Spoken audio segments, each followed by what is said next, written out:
Una de las cosas más singulares y quizá más exquisitas que produce este fenómeno que llamamos lo real, este continuo indisoluble de materia, espacio y tiempo, es el pensamiento. Que la existencia no solo sea, sino que en ciertos puntos llegue a pensarse a sí misma, constituye un hecho que, aun sin exageración metafísica, resulta asombroso. Las civilizaciones, el lenguaje, la ciencia, el arte y la filosofía no son añadidos externos al mundo material. Son configuraciones internas de ese mismo continuo. La inteligencia no aparece como un accidente extraño, sino como una posibilidad que la propia realidad abre en determinados estados de organización. Como si el ser, en algunos de sus pliegues, necesitara mirarse, interrogarse, saberse. Surge entonces una pregunta inevitable. ¿Qué es exactamente este fenómeno del pensamiento? ¿Dónde se produce? ¿En qué regiones del infinito acontece algo así? ¿Cuántas veces, si es que podemos hablar de cantidad, la realidad ha llegado a formularse preguntas sobre sí misma? Hasta donde alcanza nuestro conocimiento, esa forma particular de interrogación que llamamos lo humano, lo racional, lo consciente, se manifiesta en un rincón preciso del universo.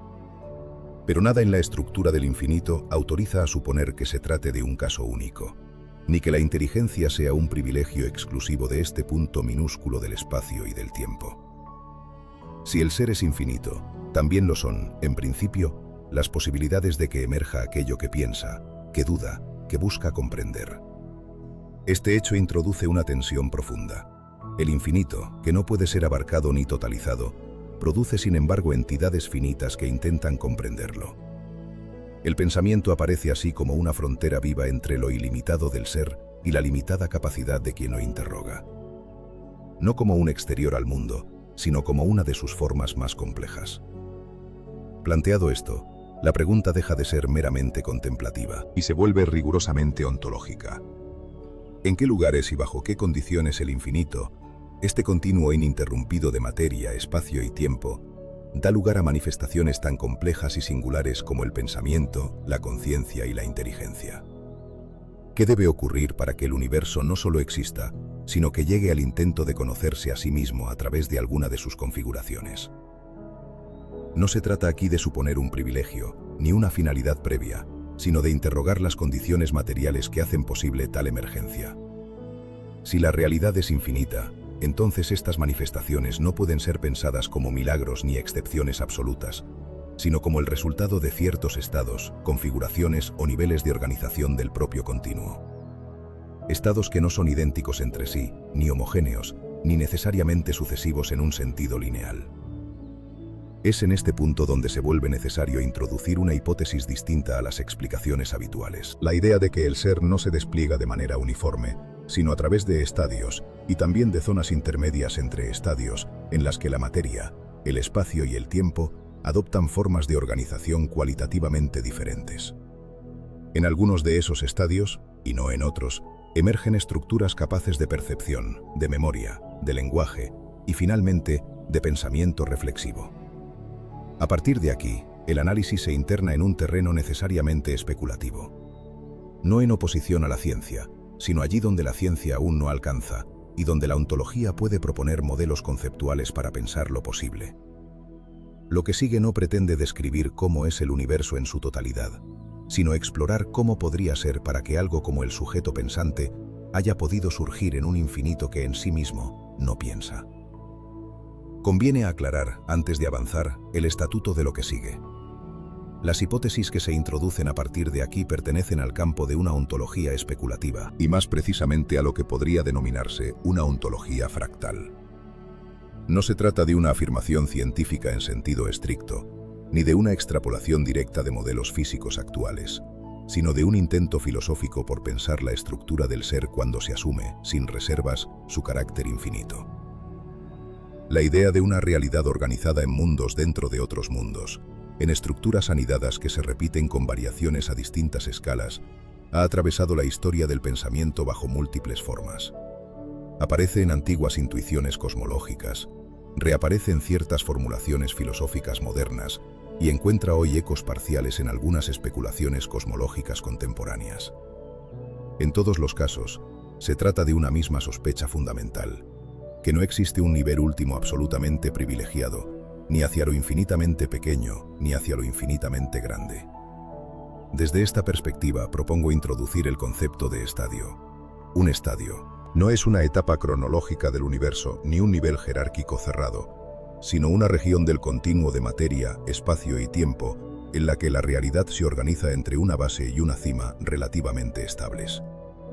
En el estadio que conocemos directamente, la base está constituida por estructuras atómicas, subatómicas y moleculares. Partículas, campos, fuerzas y grumos de energía-materia, a partir de los cuales se hacen posibles configuraciones más complejas. Desde allí, el estadio se despliega hacia su cima. Cuerpos macroscópicos, planetas, sistemas estelares, galaxias y cúmulos de galaxias. Base y cima no deben entenderse como límites absolutos, sino como extremos de una misma franja ontológica. Lo atómico y lo galáctico no pertenecen a órdenes del ser radicalmente distintos, sino a los polos de un mismo régimen de organización. Entre ambos no hay ruptura, sino continuidad. Lo que cambia no es la sustancia del ser, sino la forma en que la materia se agrupa, se densifica o se dispersa, en el espacio y en el tiempo. Dentro de cada estadio, la realidad se articula además según escalas. Llamaré escala al rango de tamaño, duración y extensión que vuelve operativas ciertas relaciones y vuelve invisibles otras. La escala atómica constituye la base del estadio, la escala planetaria, estelar o galáctica, su cima. Entre ambas, innumerables escalas intermedias hacen posible la emergencia de estructuras relativamente estables. La escala no es un simple criterio descriptivo, sino un operador ontológico decisivo. Lo que aparece como objeto sólido, límite infranqueable o totalidad cerrada.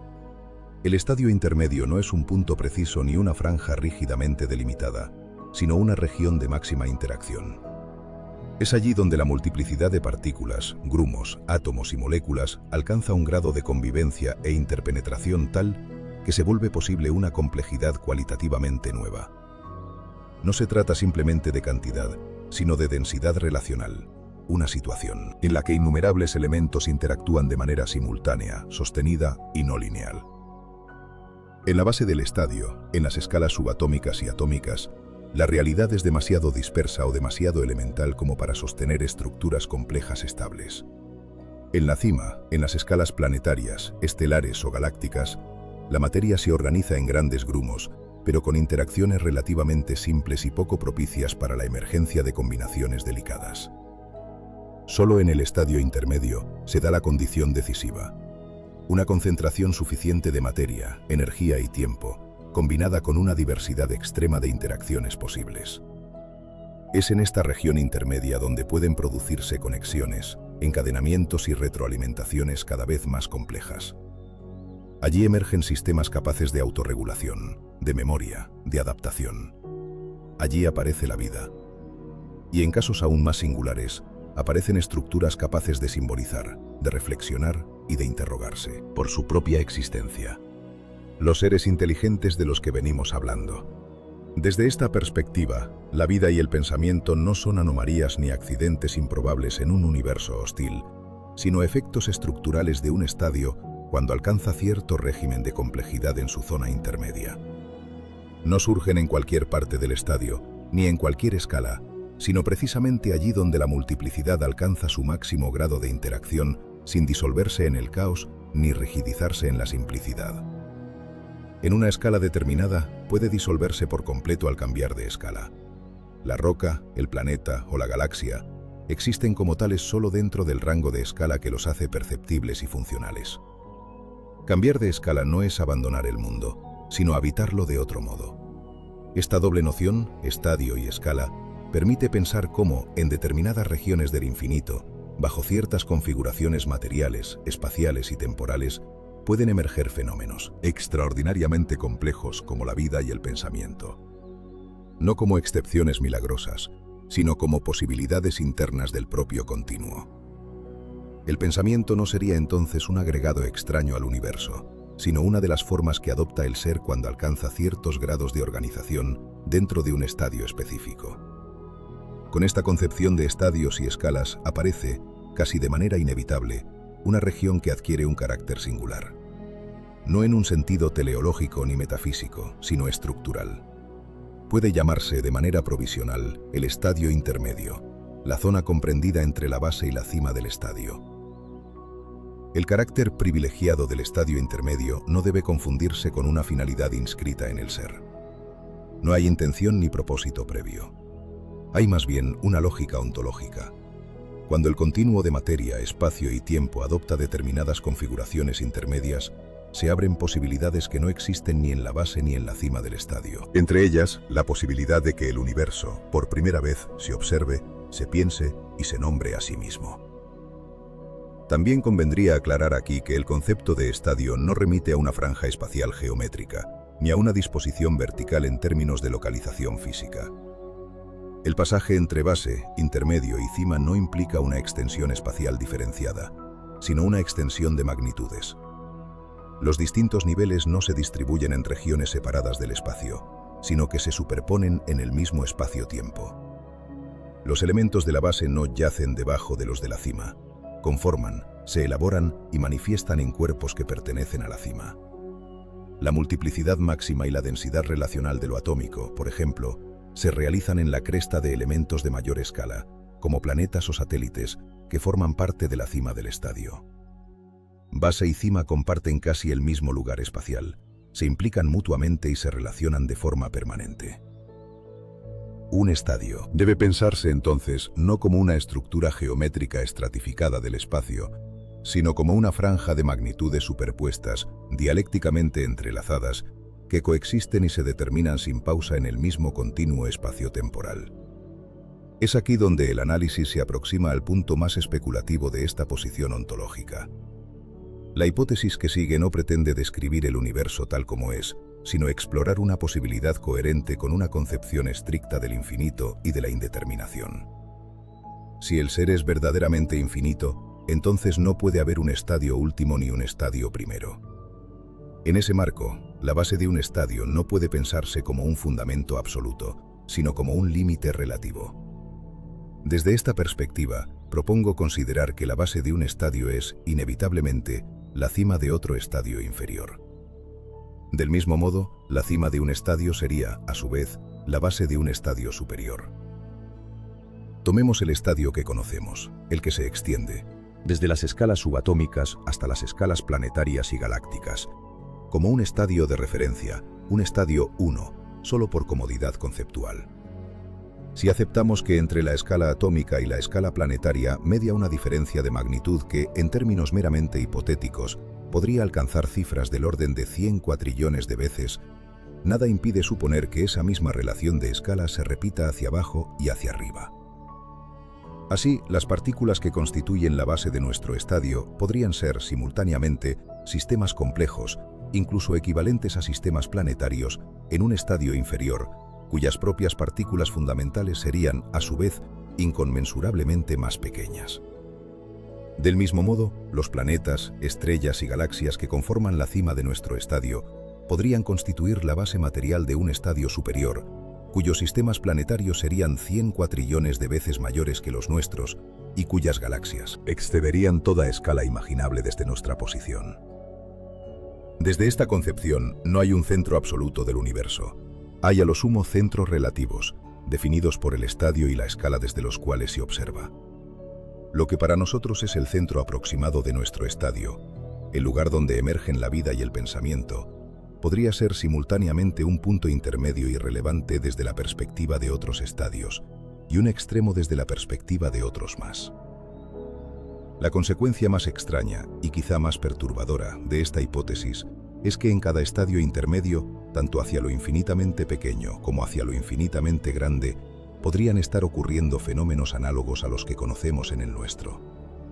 Es decir, podrían existir regiones donde la materia, el espacio y el tiempo se organizan de tal modo que emergen estructuras complejas, vida, inteligencia y pensamiento, no como réplica exacta de lo humano, sino como expresiones propias de cada estadio. Esta ontología fractal no describe un universo jerárquico ni ordenado en capas rígidas, sino un infinito sin privilegios ontológicos, donde cada estadio es, al mismo tiempo, base y cima, origen y derivación, centro y periferia.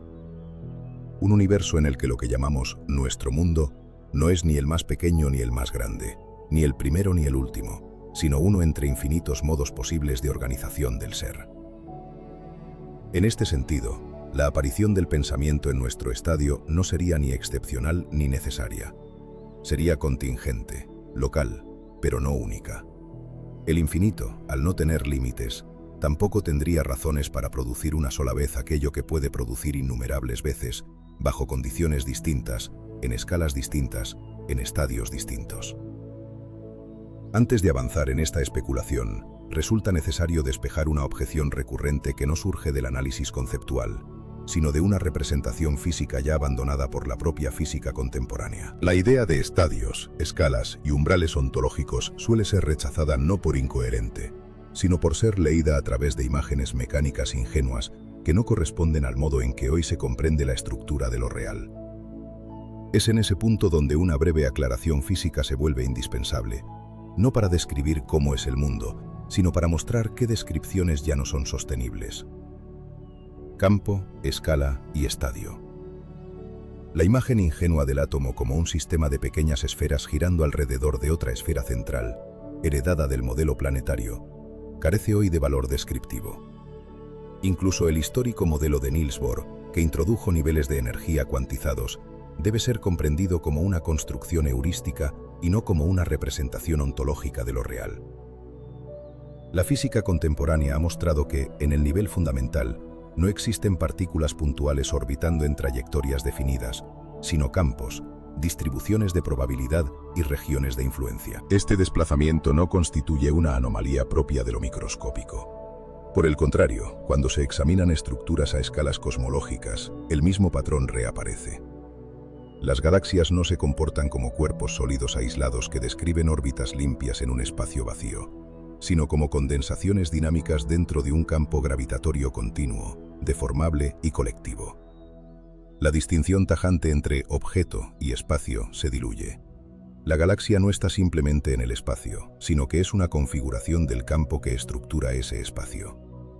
De este modo, la diferencia entre un planeta y el vacío que lo rodea no es ontológica, sino gradual. Una variación de densidad, energía y curvatura. No hay dos sustancias, materia por un lado y espacio por otro, sino un continuo donde las formas emergen como estabilizaciones transitorias. Desde esta perspectiva, la física cuántica no destruye la posibilidad de pensar la realidad como una sucesión de estadios, sino que, paradójicamente, la vuelve conceptualmente plausible. Si en el nivel inferior de nuestra descripción la base de un estadio se manifiesta como campo cuántico, nada impide concebir que aquello que aparece como cima de ese estadio constituya, al mismo tiempo, la base de un estadio superior, descrito mediante otras magnitudes, otras regularidades y otras formas de estabilidad. La imposibilidad de asignar posiciones exactas, trayectorias definidas o identidades rígidas a las entidades cuánticas no debe interpretarse como una negación de la realidad, sino como un indicio de que la realidad no se organiza primariamente en términos de objetos, sino de estructuras relacionales. En este sentido, la cuántica no señala un colapso del orden, sino un cambio de régimen ontológico. Lo que existe fundamentalmente no son cosas, sino campos, relaciones y procesos. Así, la idea de estadio no entra en conflicto con la física contemporánea. Por el contrario, se alinea con su enseñanza más profunda, que lo real no se compone de piezas últimas aisladas, sino de niveles de organización en los que cada estabilidad es relativa y cada fundamento puede ser, simultáneamente, un umbral. En este punto también conviene introducir una precisión de orden epistemológico que suele quedar implícita cuando se comparan las representaciones de lo atómico con las del orden planetario o galáctico. No se trata únicamente de una diferencia de magnitudes, de tamaño, masa o distancia, sino de una diferencia en las condiciones mismas de acceso cognoscitivo. Cuando la ciencia aborda el dominio galáctico, tropieza con distancias prácticamente inconmensurables. Sin embargo, esas mismas escalas ofrecen una ventaja decisiva: el tiempo se vuelve observable. La luz que arriba desde regiones remotas transporta historia. Los movimientos orbitales, las rotaciones y las transformaciones estelares permiten reconstrucciones dinámicas a partir de procesos cuya duración excede ampliamente la escala humana, pero no la de la medición. El tiempo, allí, actúa como archivo físico. Incluso en los desarrollos que culminan en la relatividad de Albert Einstein, la temporalidad conserva estatuto estructural accesible. En cambio, en el dominio subatómico, la dificultad no es la distancia, sino la velocidad intrínseca de los procesos y la imposibilidad de aislar el fenómeno del acto mismo de medición, como quedó formulado con precisión en el principio de indeterminación de Werner Heisenberg. Allí el tiempo ya no comparece como experiencia reconstructiva, sino como parámetro matemático. Los estados no se describen como trayectorias observables, sino como formalismos probabilísticos. No es que la realidad microfísica sea menos real, sino que el régimen de observabilidad se modifica radicalmente. De este modo, las definiciones científicas no emergen únicamente de la estructura ontológica del objeto, sino también de las condiciones epistemológicas que permiten su formulación.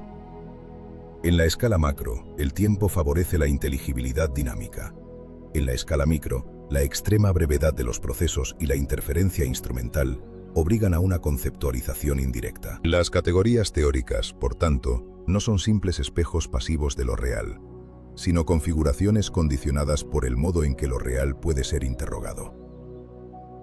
Otra especulación, quizá aún más arriesgada y audaz, consiste en interrogarse por el modo en que ocurre el tiempo según el tamaño, la escala y el estadio en el que se manifiesta la materia. Si aceptamos que cada estadio se define por una diferencia de magnitud aproximada del orden de 100 cuatrillones de veces entre su base y su cima, resulta legítimo preguntarse si esa desproporción no afecta también al ritmo mismo del tiempo. Si las magnitudes espaciales dejan de ser absolutas al cambiar de estadio, no hay razón para suponer que el tiempo conserve una métrica única e invariable. Podríamos suponer, de manera estrictamente especulativa, que en un estadio inmediatamente inferior al nuestro, donde las unidades fundamentales son, de modo aproximado, 100 cuatrillones de veces menores, el tiempo podría estar ocurriendo 100 cuatrillones de veces más rápido que en nuestro estadio. No solo el paso objetivo del tiempo, sino incluso su percepción, si es que allí existiera algún tipo de conciencia o proceso equivalente, estaría comprimido en una velocidad inconcebible desde nuestra escala. Del mismo modo, si consideramos un estadio superior, en el que nuestros planetas funcionaran como átomos dentro de un sistema mayor, y cuya cima estuviera constituida por estructuras 100 cuatrillones de veces más grandes que nuestras galaxias, el tiempo podría ocurrir, o percibirse, como 100 cuatrillones de veces más lento. Desde nuestra perspectiva, ese estadio rozaría la inmovilidad. Desde la suya, nuestro devenir sería un parpadeo instantáneo. Aclaremos nuevamente que la cifra de 100 cuatrillones de veces que aparece como constante debe entenderse como índice de inconmensurabilidad y no como una medición empírica concreta. Esta hipótesis abre la posibilidad de que fenómenos estructuralmente similares, organización compleja, emergencia de vida, pensamiento, puedan darse en todos los estadios, no porque compartan la misma duración temporal, sino precisamente porque cada uno posee su propio régimen de tiempo, ajustado a su escala material. Así, hacia los estadios superiores, a partir de cierto punto, estadio 4, 10, 14, 100, el tiempo se volvería prácticamente impensable para nosotros, cercano a una quietud absoluta.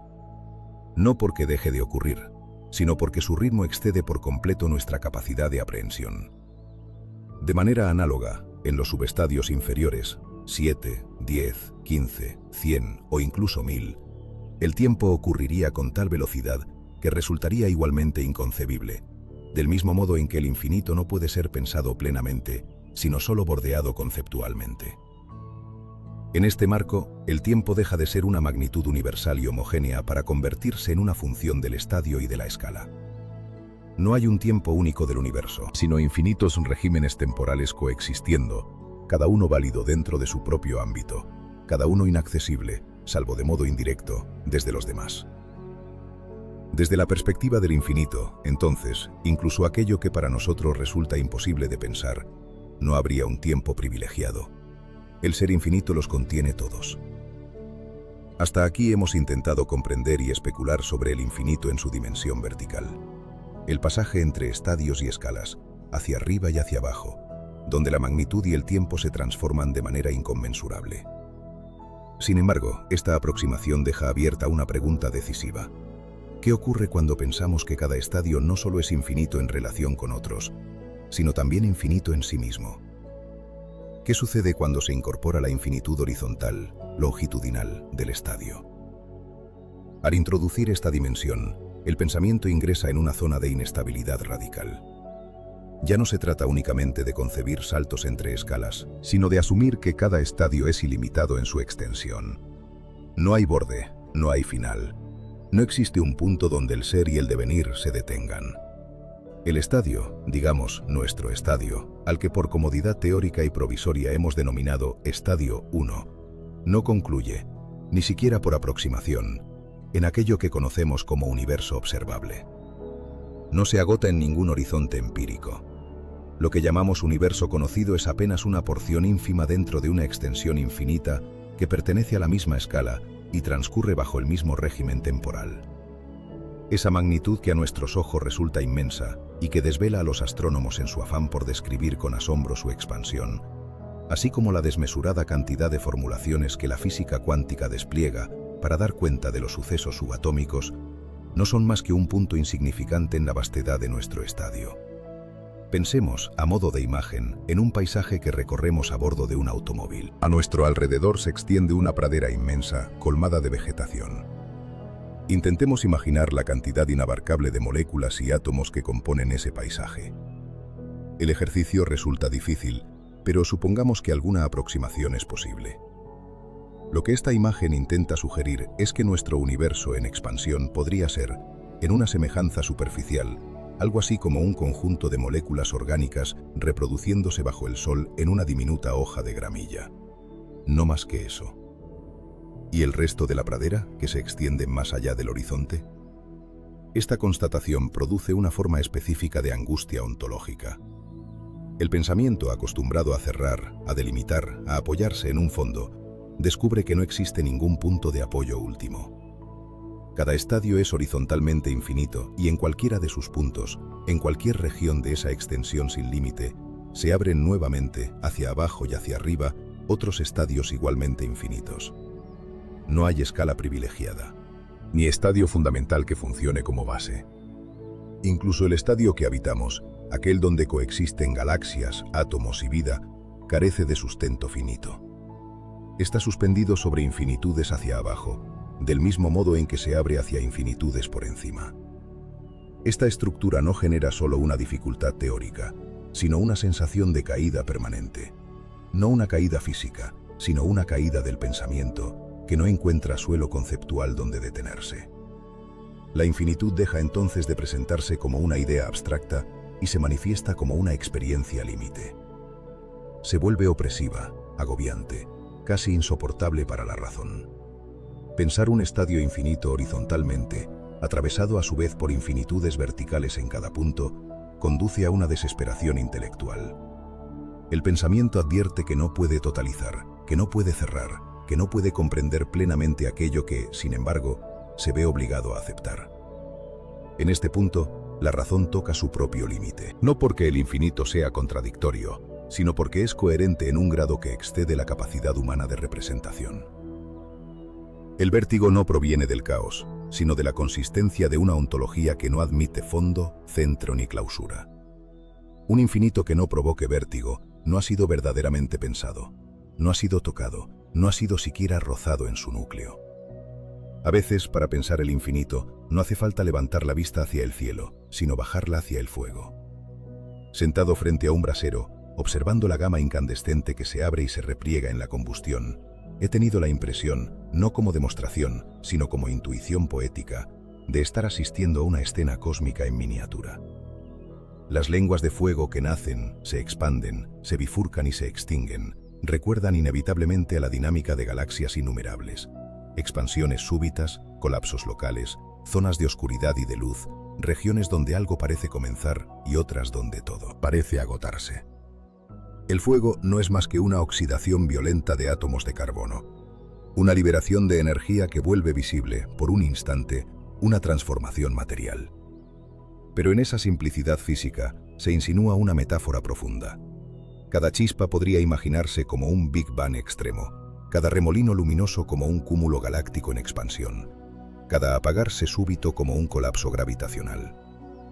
En esa danza efímera, el tiempo parece acelerarse y comprimirse, como si múltiples historias completas ocurrieran ante nuestros ojos en cuestión de segundos. Desde esta imagen, resulta posible concebir, sin forzar la razón, que en dimensiones inaccesibles a nuestra escala, en estadios infinitamente menores o mayores, estén ocurriendo procesos análogos. Universos que nacen y mueren, estructuras que se organizan, estadios intermedios donde la complejidad alcanza el punto crítico necesario para que surja la vida, y quizá incluso formas de conciencia que, a una velocidad vertiginosa o con una lentitud casi inmóvil, intentan comprender su propio mundo. En el centro de cada estadio, ni en la base extrema ni en la cima inalcanzable, es donde la materia convive, interactúa, se combina y se transforma con suficiente densidad como para producir estabilidad, repetición, memoria. Es allí donde pueden aparecer los seres constantes, aquellos capaces de persistir el tiempo necesario para reconocerse, para reproducirse, para pensar. Tal vez la vida, en cualquier escala, no sea más que eso, una zona de equilibrio precario dentro de una expansión incesante. Nada de esto contradice la estructura científicamente aceptada del mundo. La combustión sigue siendo combustión, las galaxias siguen obedeciendo a la relatividad y a la física conocida, y el pensamiento continúa siendo una función emergente de la organización material. Pero la imagen del fuego permite algo distinto: imaginar sin negar, pensar lo posible allí donde el conocimiento aún no alcanza. Quizá el universo, en su infinitud, no sea otra cosa que una inmensa hoguera. Estadios dentro de estadios, escalas dentro de escalas, luces que se encienden y se apagan. Y en algunos de esos pliegues intermedios, por un instante, rápido o lento, según la escala, la materia logra mirarse a sí misma, como quien observa el fuego, y sin saber exactamente por qué, reconoce en él algo propio.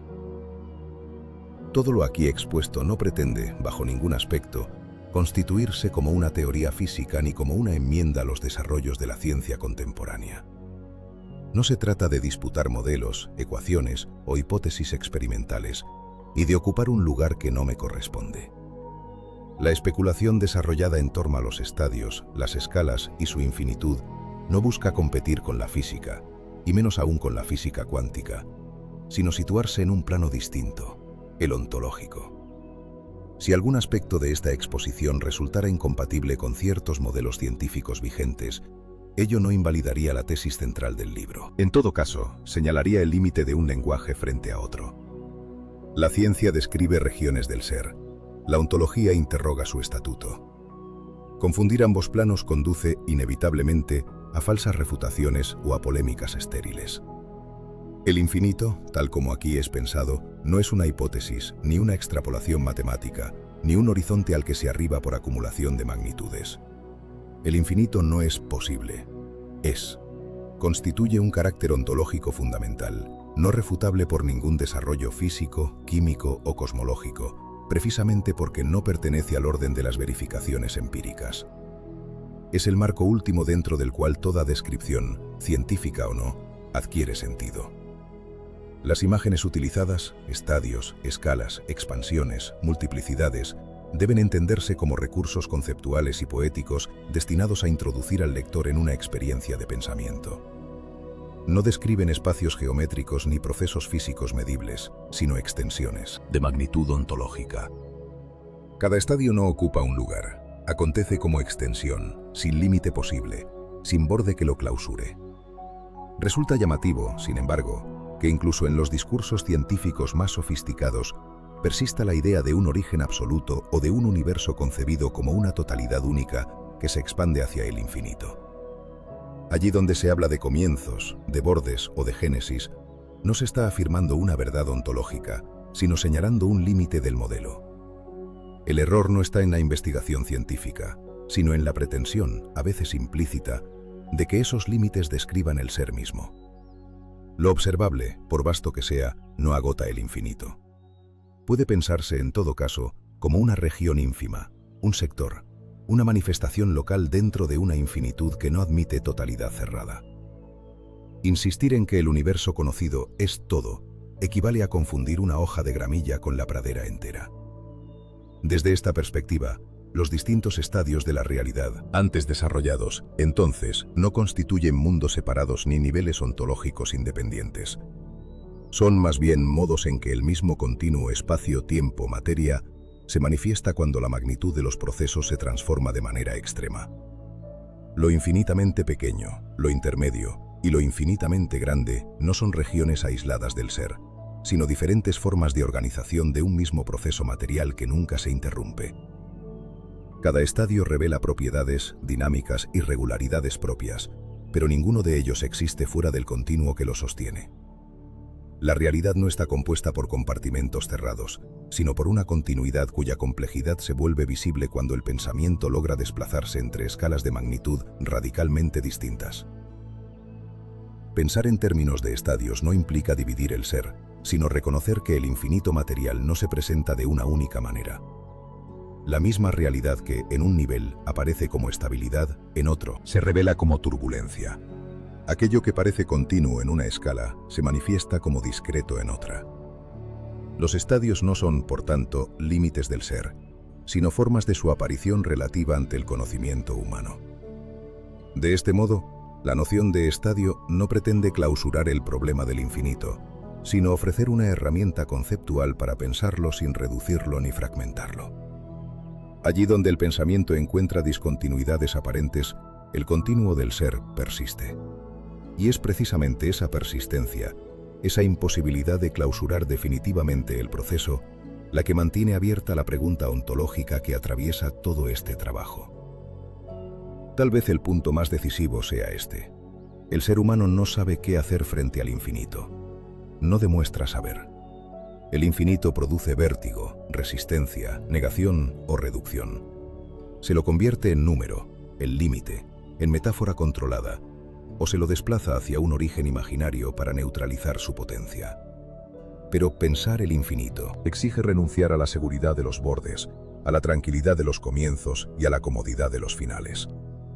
Este libro no pretende resolver ese problema, pretende apenas obligar a pensarlo. Porque allí donde el pensamiento se detiene en la reflexión, comienza la ilusión de comprensión. Y frente al infinito, toda comprensión es, necesariamente, aunque provisoria, posible. El ser humano, sea científico o no sabe qué hacer frente a la palabra infinito. Tal vez no quiera, o tal vez no pueda.